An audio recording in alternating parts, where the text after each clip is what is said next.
Welcome to the Free Women Podcast. This is Lisa Smiley. And I am Kim Hansen.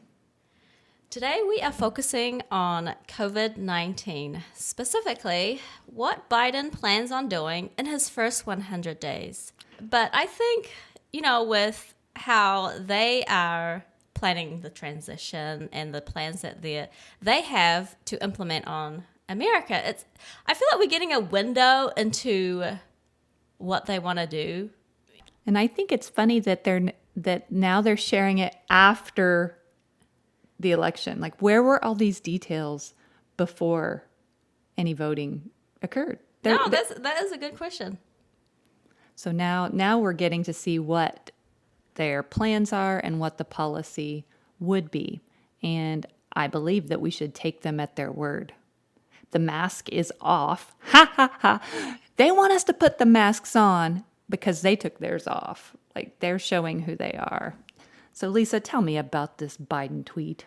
Okay, so December 8th, Biden tweeted, "Today, I'm announcing key COVID-19 priorities for the first 100 days of my administration. Everyone wears a mask, 100 million vaccinations, reopen the majority of schools. With these steps, we can change the course of the disease and change life in America for the better." And he also tweeted on December 6th, "I promise you this, I will spare no effort or commitment to end this pandemic." That one scares me. It spare no effort or commitment. I know people are like, yeah, he's for it. He wants to fix it. He wants to get rid of it. But at what cost? He will spare no effort. With what they have done in 2020, to me, all that means is that they are willing to take more of our religious liberties, civil liberties, and they'll use any means necessary to do that in the name of ending this pandemic. So everyone wears a mask. Like, to go back, like, everyone wears a mask. Most everyone wears a mask where Yes. it is required or where it makes sense to wear a mask. Right. And he's talking about 100 million vaccinations. Who did that? Who did that? President Trump. Operation Warp Speed. I just want to comment on how awesome Trump's naming of operations is. He knows how to name an operation, and Warp Speed is amazing. It's like Star Trek, right? Warp. No, it's amazing. I think that just shows just how effective the Trump administration has been. He announced Operation Warp Speed May 15th, 2020. He tweeted that before the end of the year that he would have a vaccination. Mm-hmm. And everyone made fun of him. Mm-hmm. And what do you know? Right after the election, the vaccine was announced. Well, literally, how many days was it? Oh, just a few days. Just a few days. Which it raises suspicions. Yes, it does.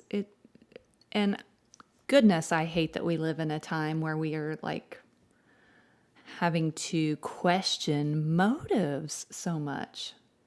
Well, but we don't all agree on the same things anymore. We don't have anything that binds us principle-wise or moral-wise or ethics-wise. So of course we're all going to be suspicious. Oh, I just don't like it. Neither. And the third thing he said, was reopen the majority of schools. What kind of deal is he going to make with the teacher unions to get that to happen? Because the teachers unions are who are holding back on schools being in person in a lot of big cities. That's exactly. That's exactly right, Kim. The Chicago Teachers Union tweeted out, "The push to reopen schools is rooted in sexism, racism, and misogyny." And they just filed a request for an injunction to stop in-person instruction that is supposed to start January 11th.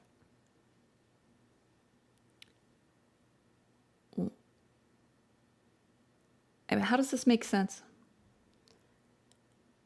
It doesn't. And is that contradictory to Right. Joe So Biden's I little plans think there? they're trying to paint Joe Biden as the president who saved us from the coronavirus. Not Trump, the president who actually brought us the vaccine, but that Joe Biden came in, he brought the vaccinations, he reopened the schools. Because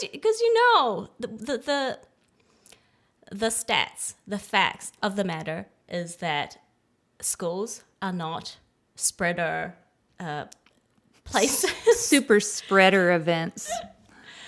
And children are safe in schools. And that's kind of a key piece to our economy. If schools aren't open, parents have to stay home with their kids if they have a job to go to. Or they don't have a job to go to and their kids are home.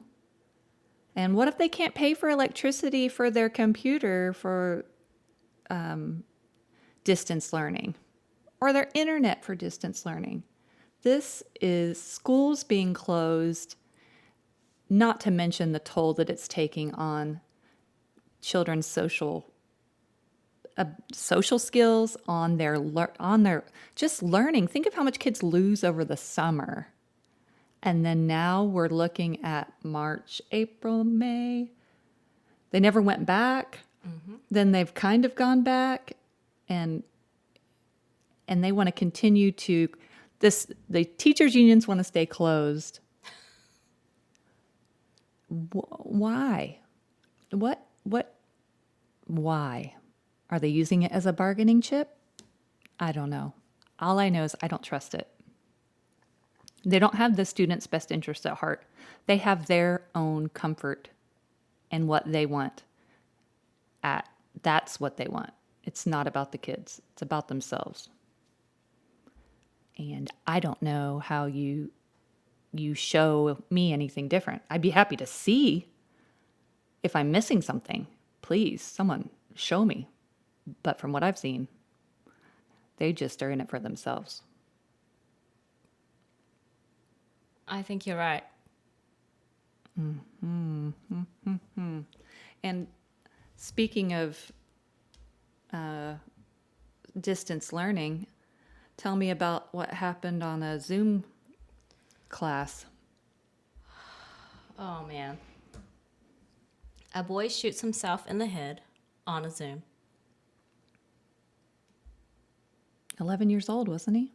He was young. These are the heartbreaking stories that are coming out from these lockdowns. Mm-hmm. And this is not, this is the most recent one maybe. Mm-hmm. But we've been hearing these stories of young people committing suicide. Mm-hmm. I was on Twitter and there was a story about Spencer Smith who died by suicide on Friday. His family says he left a note writing that he felt locked in the house and disconnected from his friends due to the pandemic, according to News Center of Maine. These are the stories that are coming out, and what, we're still pro lockdowns? It just breaks my heart. And see, that is something that, okay, given the benefit of the doubt, all right, reopen the majority of schools. I think that's a good plan. I do think that's a good plan, but you know whose job that is to decide? The local school districts, not the federal government. Trump. Biden in this plan is just showing he wants to micromanage our lives. From Washington to 1, 2, 3, I'm thinking of an address like Main Street. Main Street, 123 Main Street. They want to tell you everything to do. It's just crazy. But I think there's something with the teachers' unions going on there, or some sort of. It has to, because he has to get them on board. Oh, yeah. I totally think there's a coordination going on behind closed doors. And it's amazing. They have hardly taught, but yet they still expect to get paid while the kids are at home and the parents have to provide childcare. The parents have to provide childcare, so they have to pay someone else. Plus they're paying for the schools, Right. the public schools. So they're losing their jobs because they're locked down and they can't work. It sounds like the perfect situation for a big benevolent government to sweep in and take care of your every need because we love you. Yes. Nanny state, anyone? I wonder if that's where nanny state came from. Goodness gracious. It's amazing how far we've come in 2020 with COVID and just the developments. Literally, we are fighting to make a living. We are fighting for the right to send our kids back to school while we're still paying for it. We're fighting to take a walk with our dog down the road. Oh, no, they're saying, oh, you can't even take unnecessary walks anymore. Is this America? Well, and they want you eating. I think they want you home in front of your television with your computer, or your device, eating your lean cuisine or whatever it is that by yourself, and because they don't want you to have family over to eat, and they don't want you to go out to eat. Why don't they just ship us all ready to eat meals and we'll just all stay home? It's like Meals on Wheels for everybody. That's where we could go. It's disturbing. And my question is, why do they want us alone? What is their motivation? Well, okay, so let's talk about Thanksgiving, right? Before Thanksgiving, they were telling us, don't travel, don't see your family. You could infect your grandma. Mm-hmm. Just stay where you're at. Like, what? Thanksgiving, the holidays? We can't even be with family? And you bring up a good point, because I think people do have conversation at Thanksgiving. They're sharing about what's going on. And I think there is this developing collective sense that this is not right. And when you get families together, when you get friends together, we talk about, hey, maybe we shouldn't be locked down. Maybe why are we wearing masks when it's inconclusive whether they work or not? Mm-hmm. And I think the best conversations happen at the dinner table. Oh, like the one we're sitting at now. Of course. They do. They do spawn good conversation. And goodness knows we wouldn't want people to have a conversation and like love and accept each other even though we don't agree on things. No, never. I get highly suspicious when I feel like I'm being cornered and shoved in a certain direction. And when they said don't travel for the holidays, my husband and I had booked our travel back in August to go home for Thanksgiving because we go home every year for Thanksgiving. And I knew it wasn't going to be a normal Thanksgiving. Nowhere normal. But you know what? I'm not looking for a normal Thanksgiving. I'm looking for Thanksgiving. I am celebrating Thanksgiving. And it felt literally like we were rebels. Like we were going to the airport. We were like, yeah, we're against the man. It was the wildest thing. But the fact that the powers that be were saying, don't travel, don't go, don't be around family, that welled up in me the desire and gave me the fortitude to go even more. I am a free woman. I am going to take advantage of my freedoms. Just because other people don't want to, that's fine. But I'm going to. While I have them, I sure am going to. I don't want to look back and wish I would have done something different. I mean, I never know. My mom's almost 70, and I'm going to take every opportunity I have to see her. That trumps all this other stuff for me. And we did it in a safe way. We weren't up there hugging all over each other. It was the least contact we'd ever had. But you know what? We were in the same room together. And my mama, she just wants to be in the same room with me. She doesn't even care if I'm sleeping or talking to her or anything. She just wants to be in the same, actually, house, in the vicinity. That's it. And that was enough. And to me, that outweighed all. That is more important than all this noise about, and all these scare tactics is what I think it is.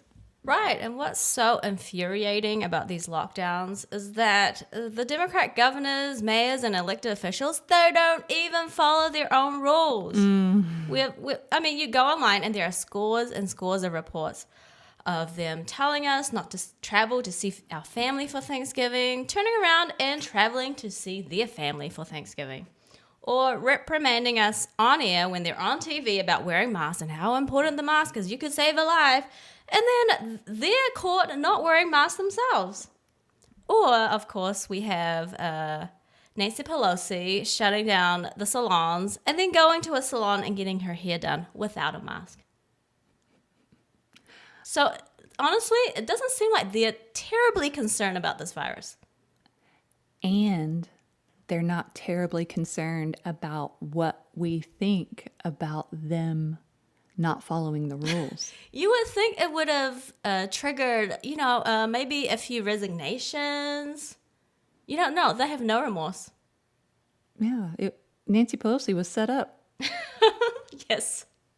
But yes, the classes are the distinction between the elites and the common folk is it's getting more defined. The gap is becoming wider between the haves and the have-nots. And I believe that as the gap gets wider, the haves could care less and less and less about what the have-nots have to say about anything. Because we're getting further and further away from being able to give them any pushback that would mean anything. Does that make sense? Yep. So I really feel like it's a middle finger to all of us. Yeah. I mean, it is. And we the people, I feel like we're losing our liberties. And they see the concentration of power in their hands in 2020 with what happened this year with the coronavirus. They saw it okay, in the name of ending this pandemic, in the name of keeping everyone safe, keeping you guys safe, we have to shut everything down. Mm-hmm. And it's really startling and just disappointing that so many Americans have gone along with it. Yeah, well, but how many generations are we away from being taught that we value our personal liberties in the United States? That we are exceptional, that we are not the norm. Having personal rights, what? That were given to us by God, not the government. Not government. I mean, that is a radical idea. And the narrative is shifted from explaining the creation of America and teaching it for the awesome force for good that it was. Do we make mistakes and do bad things? Yes, everyone does. And I'm not painting I'm not just passing over that. I'll take all of it. But the good far outweighs the bad. And for the last 2 generations in academia, and students have been taught that America's bad, and it's all been focusing on the bad, bad, bad, bad, bad, nothing about what our liberties are, what we really have. And what makes us unique from every other nation in this world. We don't want to take advantage or recognize the freedoms that we do have, and we want to create new rights that don't even exist in nature, like changing your sex. Like, you don't have the right to free speech, but I have the right to tell you to call me a man, but I'm a woman. Or you're racist. Like, nonsense. And Lisa, that gap between the haves and have-nots, by killing the small businesses, that is what is widening that gulf. So break down, don't you have some good info on what's happening with small businesses? Or I do. So 2020, there's been a huge transfer of wealth from these lockdowns. Amazon profit is up by 100%. Walmart profit is up by 80%. Target, their profits are up by 80%. Lowe's profits are up by 74%. And Microsoft, Facebook, Apple, Google, their stocks are at record highs. But small businesses, 21% are closed, and the revenue for the rest are down 30%. I read today that 17% of restaurants are closed for good as of today. And what's so crazy is you look at the supply chain that goes back up from them. All of the businesses that serve the restaurant industry. I think of California, Southern California. What is Orange County doing without Disneyland? Oh, it's crazy that Disneyland is still closed. Just think of the loss of billions of dollars of revenue. All the people who work there, all the hotels around, all the restaurants around, all the parking, all of the things. Knott's Berry Farm, right? Like all of those things. And this is happening all around the country. This is not just an isolated incident. Yeah, it is the hollowing out of the middle class. And that's what's necessary for a revolution, right? Mm-hmm. We need, we can't have a middle class. We can't have millions and millions of people who make a living for themselves, who take care of ourselves without the government's help. Mm-hmm. We can't have that for a revolution. No, you can't. That's why communism didn't just come over from the USSR. Communists tried to come over and start a revolution, but they couldn't because of the middle class. When you have economic and social mobility, why do you need to revolt when you can just dig your heels in, get in, and make it and have more than you ever thought you could? So what did those Marxists do when they couldn't do a class struggle? They couldn't start a revolution that way. They turned to cultural Marxism. They sure did, where they started to pit sexes against each other and races against each other and started all of that. That was the birth, basically, of what we're dealing with today with intersectionality and equity and all of those things. Those are the clothes that communism put on. It's like the the big bad wolf in Little Red Riding Hood. Communism dressed up in the clothes of intersectionality and critical race theory and grievances and all of those things, and got in. And we're going to see the teeth bare. The wolf is going to bare their teeth, and we cannot be surprised. We cannot afford to be surprised about that. Indeed. So I wanted to go back just a little bit to the beginning of the year. Just revisit what happened since the beginning of this virus. It's called COVID-19 because it was only discovered in 2019. So I know that was kind of a long time ago with everything that's happened with the election, but I think it's very important to just remember and reflect on how this all happened. Mm-hmm. So 2020, January, February, we were hearing reports from China about what was going on in Wuhan. And I admit, I was pretty concerned about this virus. I mean, it's a novel coronavirus. And so when we heard about what was happening in China, it was really scary. I mean, Chinese officials were literally locking people in their apartments. And this was when the virus was just, a disease halfway across the world. And it looked like Chinese officials and the CCP were terrified of the virus.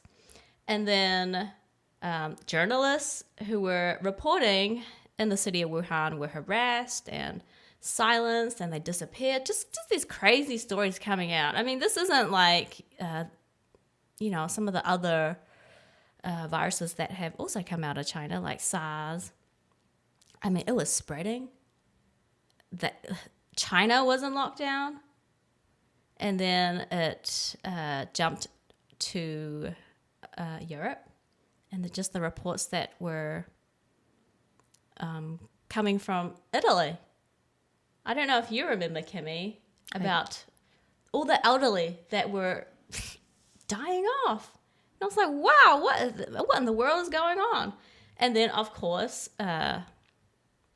Trump closed our borders to China in January, which obviously is now proven to have been a good thing, despite what the Democrats said. Fauci even said it did. Yes. Saint Fauci. And of course, it was not contained, thanks to the Chinese Communist Party. They closed their borders from Wuhan to the rest of the country, yet they did not close the borders from China to the rest of the world. And that, I think, tells you everything you need to know about the Chinese government. They will happily export this virus to us and try to, contain it within their own borders. China does export a lot of things. They're kind of known for their exports. And I'm speaking as a former Chinese national, by the way. So I am intimately aware of how the Chinese government works. So, it came to America. And I think in the beginning, it was, we did not know how bad this virus was going to be. I mean, was it like the bubonic plague that would take out a quarter of Europe, a quarter of the world? Was this the pestilence that the book of Revelations talked about? Did you know, Kim? It sure smelled like that could be the case. Right. It really did. And looking back, it's like we didn't know how to treat it. We didn't know how to treat it then. We didn't know what would work then. Mm-hmm. And like in Italy, it was kind of a perfect storm of events because the average age in Italy is something really, really high. They have a lot of pensioners there, and that's the group who is high risk, and they smoke in Italy, and they there's a lot of their lifestyle that I want to say created a perfect environment for the virus to just kind of rush through it, wreaking havoc. Mm-hmm. Why do we insist on acting like we're still there? Like we still don't know, like we don't have any therapeutics at all. I hear all these cases. We're getting cases and cases and cases and cases and cases. How many Republicans have gotten COVID and are perfectly fine now? We lost Herman Cain, which is a very sad thing, but I don't know what actually killed him. We do. I think he has a history of cancer. He was above 70 years old. Mm-hmm. So I think there were underlying health issues there. Sure. But, and then I'm trying to think of the Democrats that got it. It's weird. I'm not trying to say there's a conspiracy theory, but now Trump's whole legal team, Jenna Ellis and Rudy, like, I know they're flying all over the place and taking care of business just like they should. Just like they should. But just one of those things that make you wonder. Seems a little one-sided. I don't know. But it could be because we're the ones that are actually out doing things, making things happen, which is typical. I mean, that's more what conservatives do. They're make it happen, and I hate saying liberals, that's not progressives, are the we just want to tell you what to do crowd. We're just going to sit on our butts and tell you what to do or not to do. And we're like, no, get out of our way. We're going to do it ourselves. Mm-hmm. COVID tested America. It tested America's health system. Mm-hmm. And I think we can agree, between you and me at least, is that America's healthcare system has proven to be so much more robust and innovative than any other country in the world. Yep. With how we dealt with COVID, a brand new virus that we had not seen, and how we developed therapeutics, treatments, and companies stepped forward. They started building ventilators. And now we have so many more ventilators than we even need. No one was who needed one couldn't get one. Well, and it turns out that like being put on a ventilator is not really a good thing. They were smacking all these people on ventilators, and that was perpetuating the decline of their lungs. Mm-hmm. And because once you go on a ventilator, it's really hard to get off. So ventilators aren't the end-all, be-all. But we got 18,000 bajillion of them, and we'll send them to whoever wants a ventilator. Right. We're going to have clearance deals on buy one, get one free. So the cases are going up, yet the death rate has gone down. Our healthcare system has proven so much more robust. I mean, they were saying we're going to be, the hospitals were going to be overcrowded, and it was unsustainable, and that's why we needed to go into lockdown for 15 days. That was over 240 days ago. That was the real reason for the lockdowns, guys. And we need to remember that. And I was, okay, we don't know how this is going to go. We don't want the hospitals to be overcrowded. Okay, 15 days, yeah, we could do that. Maybe a month, yeah, okay. We'll close the schools for a month just so, we can get our bearings and see what this virus is about. But it's been months and months and months since 15 days to slow the spread. Did you get the mailer from President Trump about the 15 days to slow the spread? No. I don't know if anyone else checks their mail, but in the mail, right when that was happening, there was a beautiful little postcard mailer from President Trump talking about the 15 days to slow the spread and what we were going to do. And I am a collector of historical items and books and rare things, cultural. I love it. I love collecting all those things that are important. And that little postcard definitely made my collection for reminders of and I thought of how fast they turned around getting that mailer out. They decided it, printed it, got it. Post office had it delivered as 2 days after they announced it. Like that sort of efficiency, we can do it when we want to as a country. When there is the political will and the urgency, we can make things happen. That is a good thing, but that's also a scary thing, depending on who is You're right, because things can driving the change ship. real quick in the wrong direction. Yep. So with 2020, I feel like a lot of things have been revealed that were hidden in the past.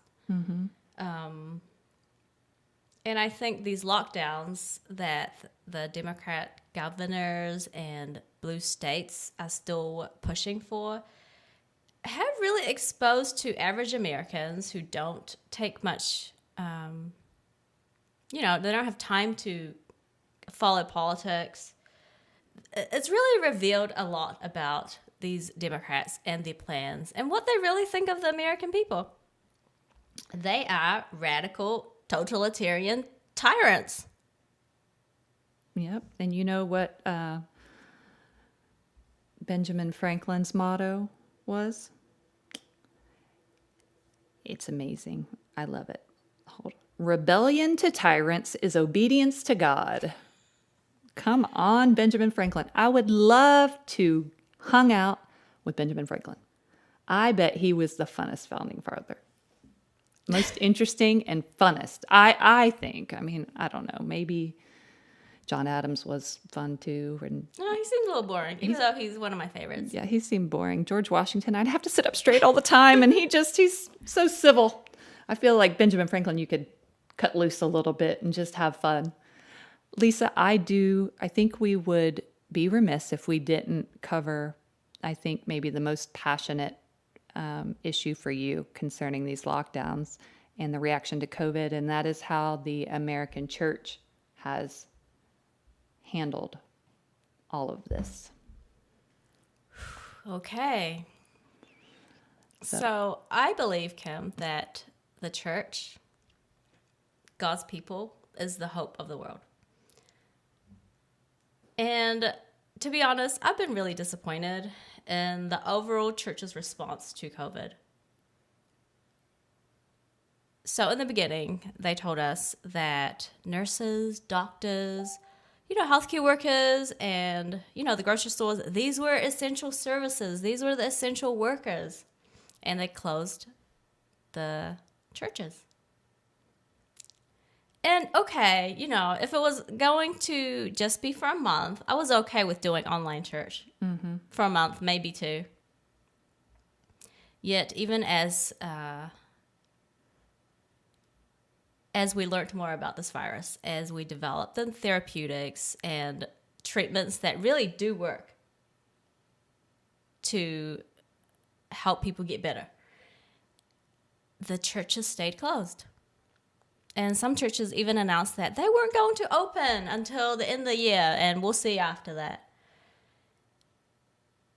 And it's been revealing, I think, with the politicians, but also what our Christian leaders did during this period.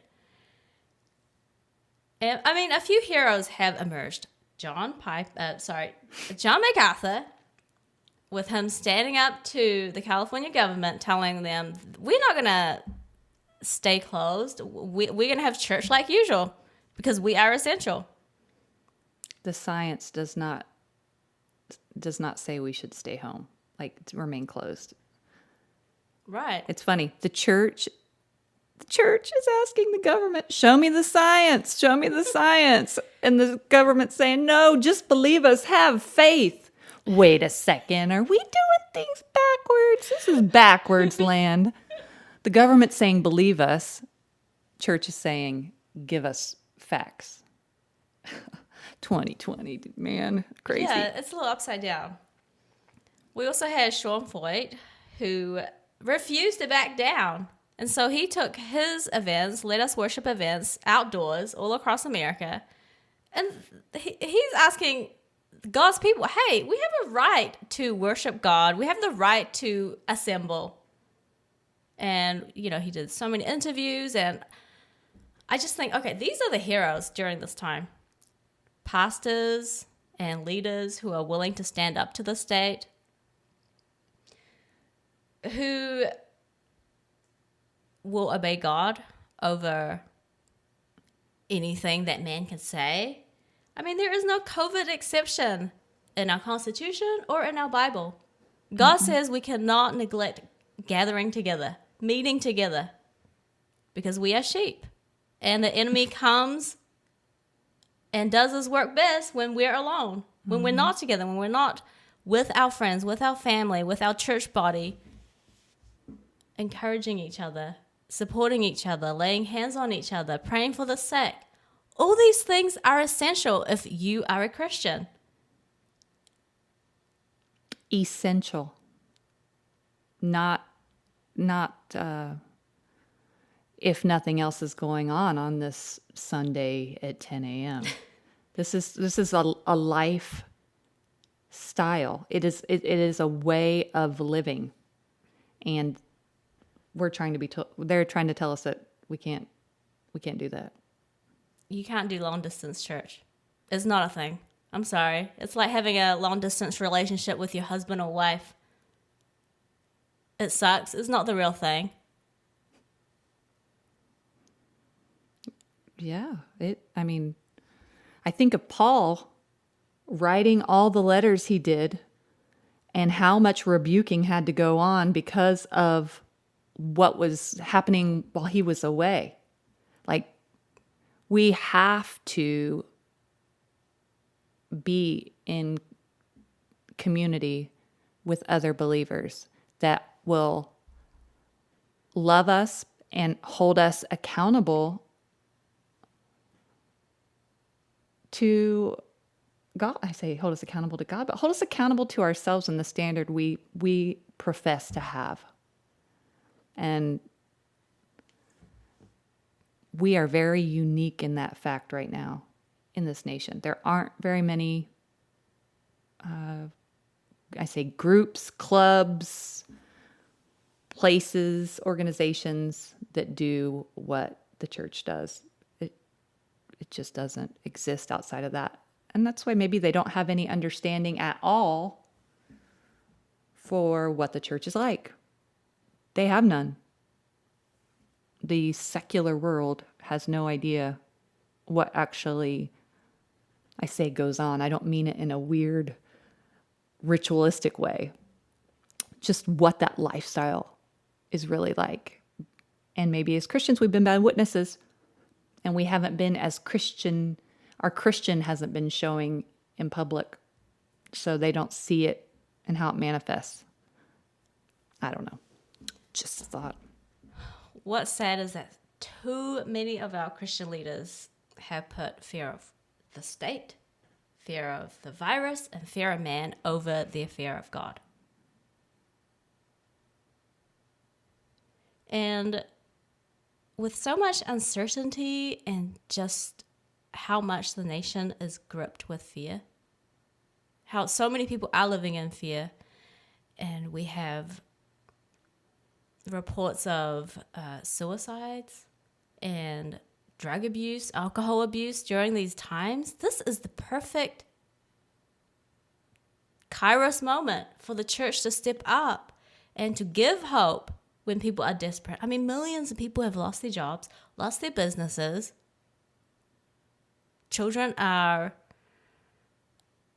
at home with their parents. I mean, do we not see that this is the perfect opportunity for the church to step up and give the hope that we have? Or do we not believe it? Do we think it's just for us? Lisa, you are on to something there. You are on to something. Because if we believe it, why aren't we reaching out? Why aren't we talking about it? Do we really believe it? I think this is showing who will or who does. I think you're right, Kim. And the Bible talks about how God will separate the wheat from the tares. And, you know, the tares and the wheat, they look identical. until harvest time, until you crack open and see what's inside. And I feel like that's what's happening in the church right now. We are seeing people emerge who will stand up, who will be the men and women that we need at this hour. And then we see the leaders who will cower, who will take the orders from Governor Newsom or Governor Cuomo. Okay, Governor, we'll keep our doors closed.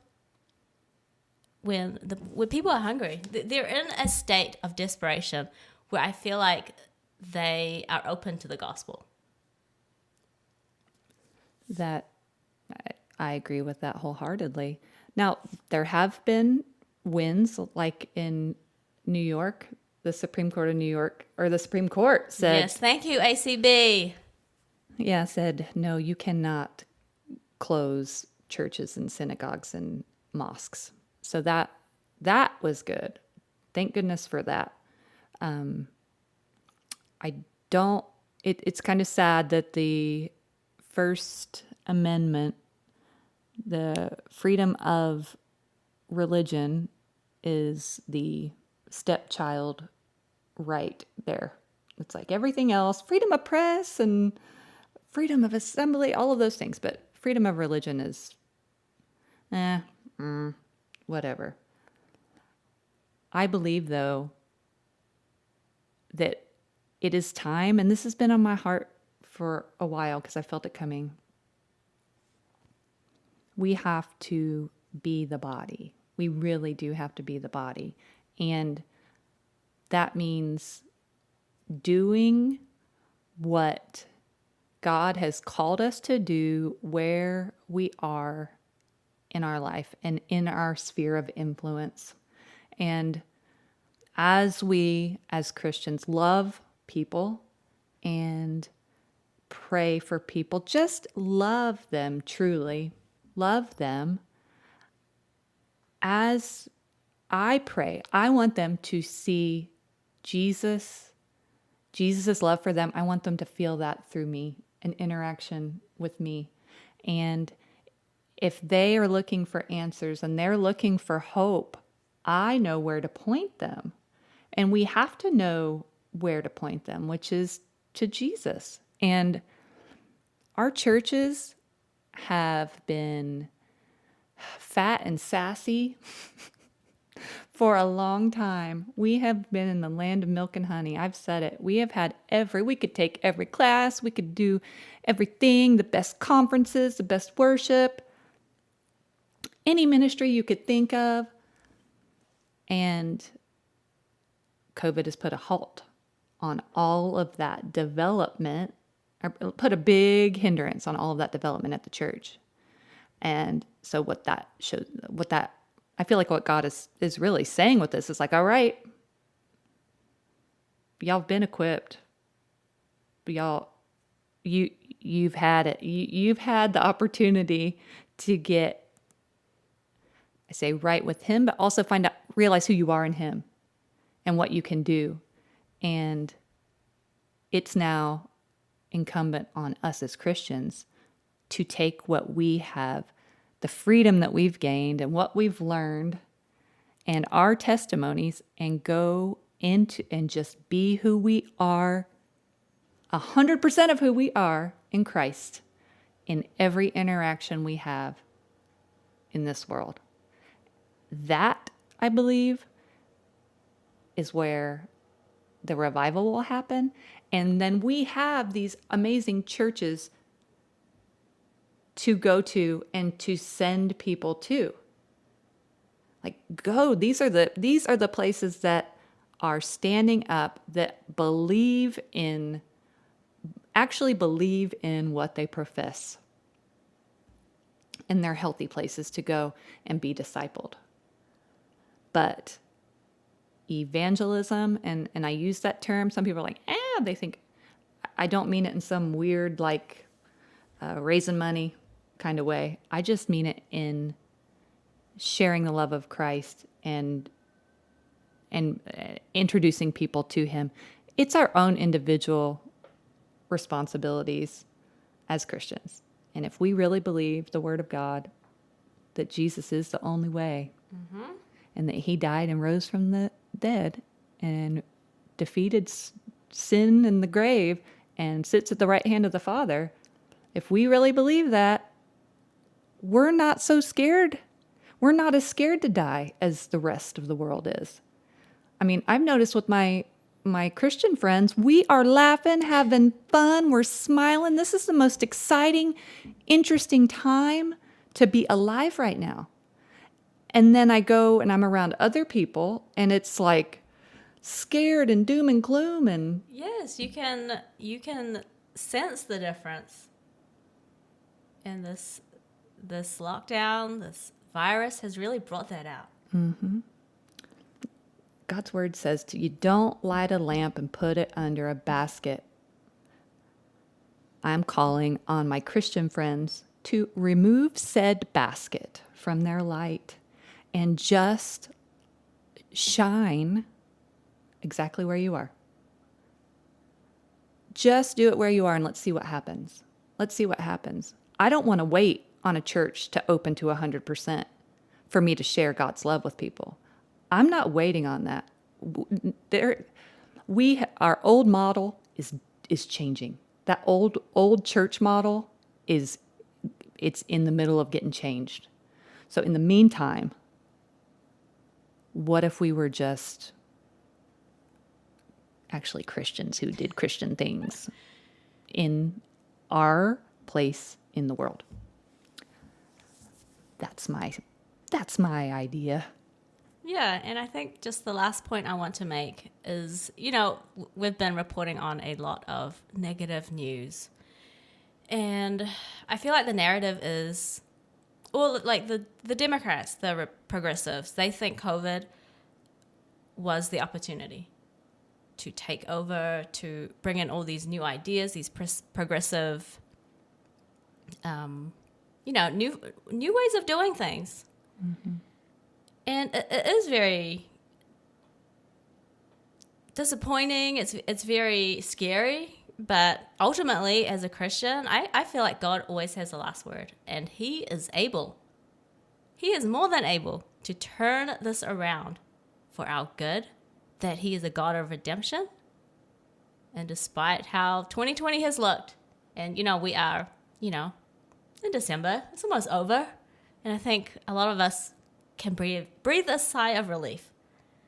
Yet I'm looking towards the future and I think, okay, God, this sucks, but you have something up your sleeve and you have a redemption story that you will weave from what we went through. Absolutely. That hope. And I think that's the difference, a big difference between cultural Christian, like almost like a cultural Jew, like they just grew up that way, but they don't believe any of it. They still vote left.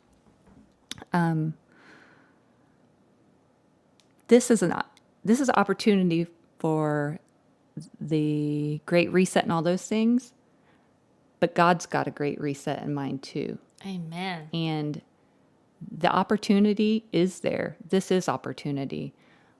So I just encourage all of us to look at this as an opportunity,